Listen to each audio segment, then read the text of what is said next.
I want to know how to purify one's intention and niyyah, whether it's for da'wah or for anything else in life. And yeah, so that's my question for you guys. Well, it's actually a very difficult question to answer, in that it's about self-reflection and checking yourself in every step. So often your intention can even change within an act. So you may start an act doing with the right intention. So imagine, the classic example that everyone gives is when you're praying your salah and you're standing, and somebody walks in, and you're praying your salah for the sake of Allah, and suddenly you may start to slightly elongate your words or beautify your voice or change what you were doing before because of the presence of the other individual.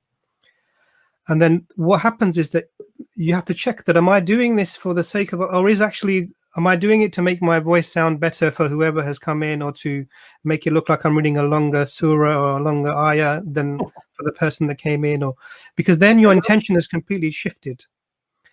And the only way to be aware of this is to check on yourself on a regular basis within a discussion. And we have this famous narration about Ali radiallahu anhu, I think it was, who was in a battle with a person, and he got them down onto their knees, and he was about to smite them, and the person spat in his face, and he stopped fighting and he stepped back and he wiped it, and then he came again that gave the person the chance to get up, and then he got him again down to his knees and about to smite him, and this person did this again, and this happened another time, 3 times, and then the person asked, what are you doing? Why don't you just kill me?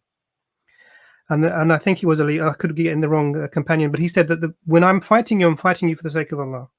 But when you spit on me, it becomes personal, and I'm not fighting you for that sake, so I'm stepping back. And this is literally, he's purifying his intention. It's not a personal thing for him at that moment. And this is really about checking your intention all the time.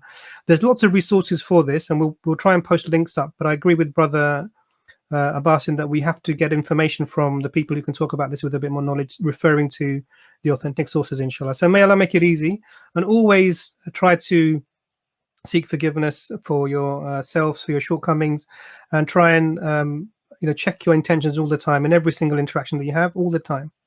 Somebody when the Prophet used to, peace be upon him, used to pray at night time, he used to pray so long that his feet would become swollen.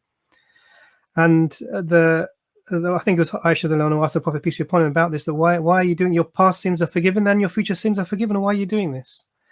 And the Prophet, peace be upon him, said, should I not be a grateful slave? And this is really, seeking repentance is a part of ibadah, and we should be trying to do this all the time, and checking our intentions internally, being aware of yourself.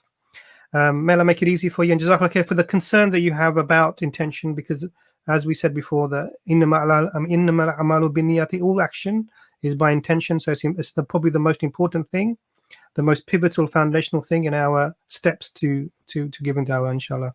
Jazakumullah khair, brother.